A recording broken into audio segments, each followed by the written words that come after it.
La influencia de Francia en la independencia de América. Todo inicia con la muerte del rey Luis XVI a manos de la Revolución Francesa, conmocionando al mundo español y conduciendo la nación a un conflicto contra la regicida República Francesa. Tras su derrota, España es obligada a ser aliada de Francia para financiar posteriores guerras contra Gran Bretaña, dañando la economía de la región peninsular. Después, las abdicaciones de Bayona es el nombre por el que se conocen las renuncias sucesivas de los reyes Carlos IV y su hijo Fernando VII al trono de España en favor de Napoleón Bonaparte.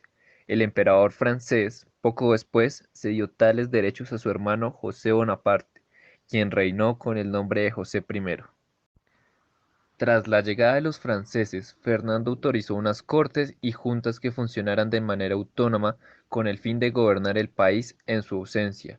Algunas de dichas juntas partieron de instituciones tradicionales o apelaron a las mismas, cortes de reinos, juntas generales provinciales, ayuntamientos, entre otras.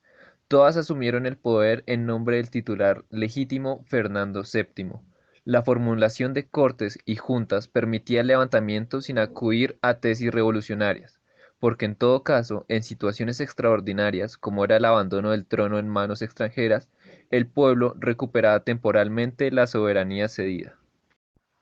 Mientras tanto, en los virreinatos se encontraba un deseo de transformación política, con cierto grado de temor a una insurrección popular. La clase criolla optó por plegarse a la resistencia española, encabezado por las Cortes de Cádiz, y proclamarse fiel al bien amado Fernando VII. Existía un miedo, pues España había llegado a la conclusión de que la creciente autonomía económica de las colonias amenazaba sus posibilidades de desarrollo metropolitano. La influencia que tuvo la Revolución Francesa fue la de instalar en las vidas de los criollos la idea de poder alcanzar un autogobierno que les permitiera vivir con mayores derechos, pues seguían siendo formalmente dominio de la corona española, pero en su interior existían fuerzas sociales y económicas que cuestionaban el dominio metropolitano. El tema de la defensa e imposición del proceso revolucionario mediante las armas vivido en Francia les da la idea de libertad asociada al autogobierno y la no dependencia de autoridades lejanas, reforzando aún más la idea de independizarse de la corona española. El propio desarrollo ideológico de la Ilustración hispanoamericana había provocado ya una ola represiva por parte de las autoridades coloniales. El temor a la rápida onda expansiva de la Revolución Francesa hizo que en la misma metrópoli se provocara una represión contra la propaganda revolucionaria francesa y las ideas avanzadas.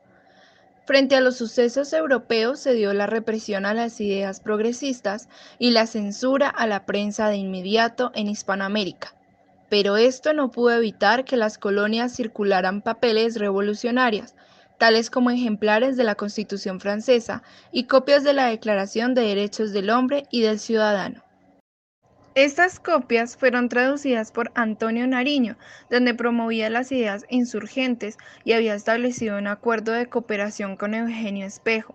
Durante el destierro de este en la capital neogranadina, Nariño encontró en ella la Declaración de los Derechos del Hombre y del Ciudadano, que tradujo y publicó en su imprenta casera, y de la cual distribuyó cientos de ejemplares a otras ciudades del continente.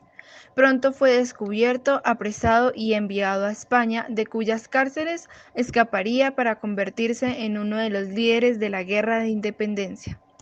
Muchos principios de la Declaración de los Derechos del Hombre, como la igualdad jurídica del ciudadano, las garantías personales, la separación de poderes y el derecho a la propiedad, comenzaron a ir construyendo en el imaginario latinoamericano la posibilidad de lograr la independencia de España.